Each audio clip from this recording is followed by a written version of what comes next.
Hello दोस्तों, मैं मोहम्मद नजमू। दोस्तों, इस वीडियो में मैं आपसे बताऊंगा कि कोविड-19 से कैसे प्रिवेंशन मेंटेन करें, मतलब इससे कैसे एहतियात बरतें, इसे कैसे बचें, ये तो मैं बताऊंगा। उसके बाद आपको ये बताना ज़रूरी है, अभी भी कुछ लोग ऐसे हैं जो कि गवर्नमेंट के रूल को नहीं मान रहे हैं, रूल ब्रेक करके बाहर जा रहे हैं, मजाक मस्ती कर रहे हैं, अड्डा मार रहे हैं। तो इससे दोस्तों हमको तो प्रॉब्लम है, उसके साथ साथ पूरा वर्ल्ड भी ख़त्म हो सकता है। ये बार बार विनम्रता से आपको अपील की जा रही है, एक देश के जिम्मेदार नागरिक हो तो अपना जिम्मेदारी निभाओ।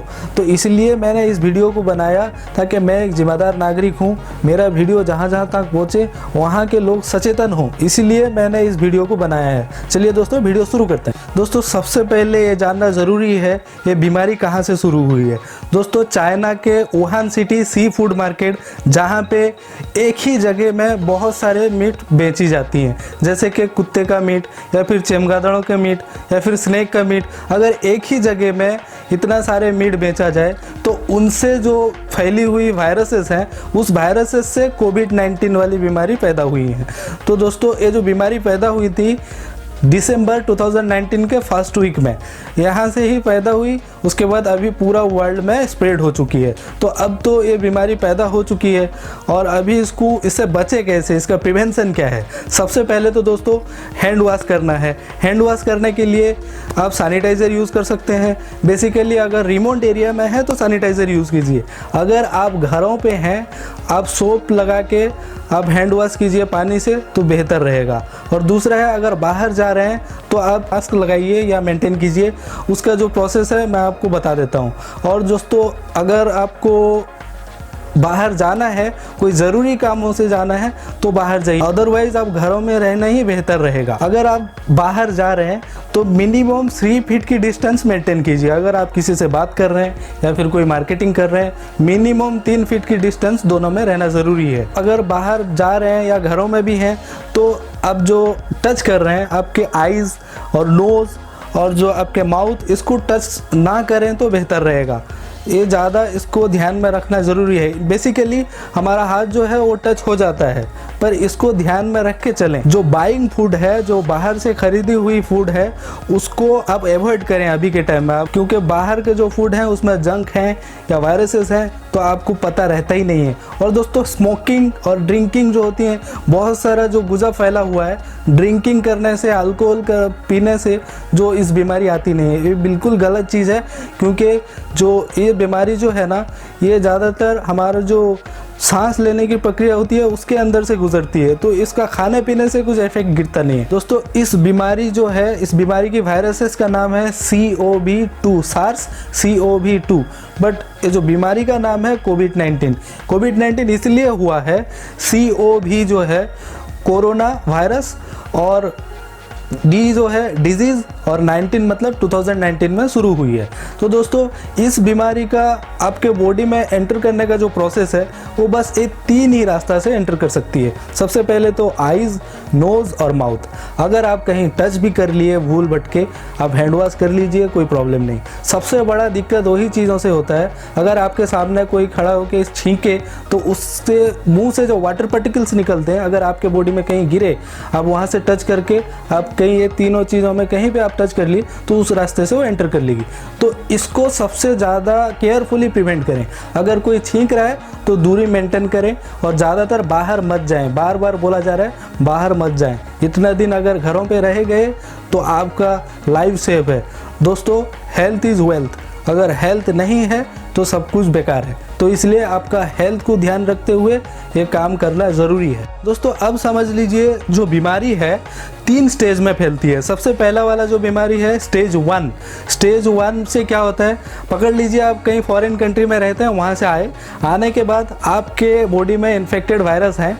आप क्या किए, प्रिवेंशन मेंटेन किए, एहतियात बरते, जैसे कि क्वारंटाइन में रहे या फिर आइसोलेशन में रहे। उसके बाद आपके बॉडी में रहते ही वो बीमारी जो है ख़त्म हो जाती है। इसे स्टेज 1 बोला जाता है। दोस्तों, स्टेज 2 जो है, आप बीमारी बाहर से लाए, आपके फैमिली में मिसे और उनको स्प्रेड किए, उनको इन्फेक्शन दिए आपके फैमिली में, पर वहाँ पे जो बीमारी फैली हुई बीमारी को स्टेज 2 बोला जाता है। दोस्तों स्टेज 3 जो है ना बहुत ही खतरनाक है। जो आप पकड़ लीजिए एग्जाम्पल के तौर पे, आप बाहर में रहते हैं, बाहर से आए, आपके फैमिली में ट्रांसफ़र किए, ट्रांसफ़र करने के बाद में आपके फैमिली से कुछ लोग हैं जो कि गए कम्युनिटी में ट्रांसफ़र कर दिए। अगर दोस्तों कम्युनिटी में ट्रांसफ़र एक बार हो गया तो ये हमारा देश के लिए बहुत ही खतरनाक होगा, क्योंकि हमारे जो कंट्री है यहाँ पे बहुत गरीब लोग बसते हैं और हमारा जो मेडिकल सिस्टम है उतना वेंटिलेटर्स नहीं है, उतना बेड्स नहीं है जैसे कि इतना लोगों को एक ही साथ इलाज किया जाए। तो अगर ऐसा हो रहा है, थर्ड स्टेज में हमारा कंट्री पहुंच रहा है, तो ये बहुत ही खतरनाक होगा। इसलिए आपको बार बार बोला जा रहा है कि आप प्रिवेंशन मेंटेन कीजिए, एहतियात बरतिए, जो गवर्नमेंट बोलता है उसका जो रूल एंड रेगुलेशन को मान के चलिए। दोस्तों आप कैसे जानें कि आपको कोविड-19 इन्फेक्ट किया है? सबसे पहले तो सर्दी यानी कि फीवर, और दूसरा है सोर थ्रोट मतलब गले में खरोश, और तीसरा है रनिंग नोज मतलब अगर नाक से पानी आती हो, तो चौथा है ड्राई कॉफ यानी कि सूखी खांसी, और पांचवा है टायर्डनेस मतलब आपको इलनेस लगेगी, टायर्डनेस लगेगी। तो इन सब चीज़ों को आप ध्यान रखें। अगर इस तरह की कुछ सिम्टम्स आपको पता चले तो आप सबसे पहले हेल्पलाइन में कॉल कीजिए, या नहीं तो हॉस्पिटल जाइए, या गवर्नमेंट की जो वेबसाइट बनाई गई है उसमें रिपोर्ट कीजिए, ताकि इसमें अगर आपको पता चल जाए फर्स्ट स्टेज में आपको कोविड-19 इन्फेक्ट किया है तो आप दूसरे को ट्रांसफर ना करें, और आपका जो स्टेज है वो पहले से ही अगर पता चल जाएगा तो हॉस्पिटल में आप जब रहेंगे आप जल्दी स्वस्थ हो जाएंगे। अगर ज़्यादा देरी किए इसमें प्रॉब्लम आपको भी होगा, उसके बाद आप कम्युनिटी ट्रांसफर को भी लेके जा सकते हैं। दोस्तों बहुत सारे जगह चर्चे हो रही हैं जैसे कि इसका वैक्सीन निकल चुका है। दोस्तों सबसे पहले आपको समझना ज़रूरी है जो बीमारी, जो इन्फेक्शन वाली बीमारी होते हैं 2 टाइप्स के होते हैं। सबसे पहले तो बैक्टीरियल इन्फेक्शन, दूसरा है वायरल इन्फेक्शन। दोस्तों बैक्टीरियल इन्फेक्शन का मतलब ये है जैसे कि आपको यूरिनरी ट्रैक इन्फेक्शन या फिर ईयर इन्फेक्शन, इन सब का जो इलाज ऑलरेडी निकल चुका है, इनके लिए एंटीबायोटिक निकल चुके हैं।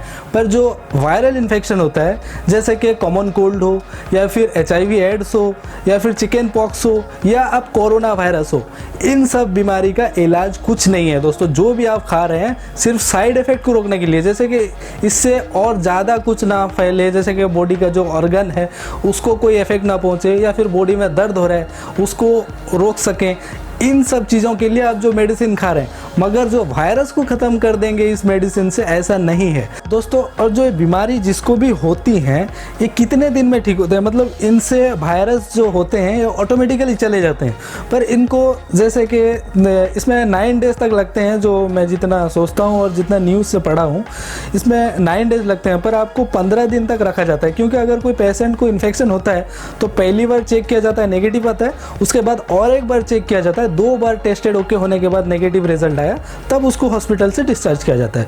इन जनरली अगर आपको एक बीमारी हुआ है तो आपका इसमें एक इंक्यूबेशन पीरियड होता है जो कि 14 दिनों का।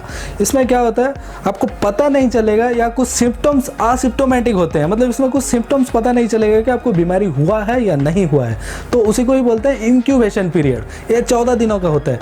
इसीलिए दोस्तों क्वारंटाइन में 14 दिन तक रखा जाता है। अगर आपको बीमारी हो तो डिटेक्ट हो जाएंगी, अगर ना हो तो पता चल जाएंगी, तो इसीलिए आपको क्वारंटाइन में रखा जाता है, ये भी समझना जरूरी है। दोस्तों आज तक की जो रिपोर्ट है 23 लाख समथिंग जो कि पॉजिटिव केसेस डिटेक्ट हुए हैं, उनमें से कुछ रिकवर्ड हो गए हैं, और 1,64,000 की डेथ ऑलरेडी हो चुकी है। तो दोस्तों आप समझिए, अगर अभी नहीं संभले तो कब समझेंगे, अगर अभी नहीं संभले तो पूरा ख़त्म करके संभलेंगे। अगर थर्ड स्टेज में कम्युनिटी ट्रांसफर हो रहा है तो समझ लीजिए आपका तो बुराई कर रहे हैं, आप तो नहीं रहेंगे, उसके साथ साथ देश भी नहीं रहेगा।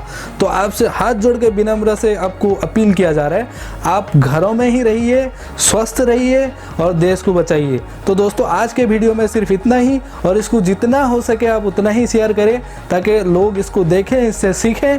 अगर उनके माइंड में कुछ डाउट्स हो वो क्लियर हो और लोग इससे सीख के प्रिकॉशन मेंटेन करें। दोस्तों यही हमारा उम्मीद है कि आप इसको शेयर करेंगे और देश को बचाएंगे। तो दोस्तों इतना ही, फिर मिलेंगे अगले वीडियो।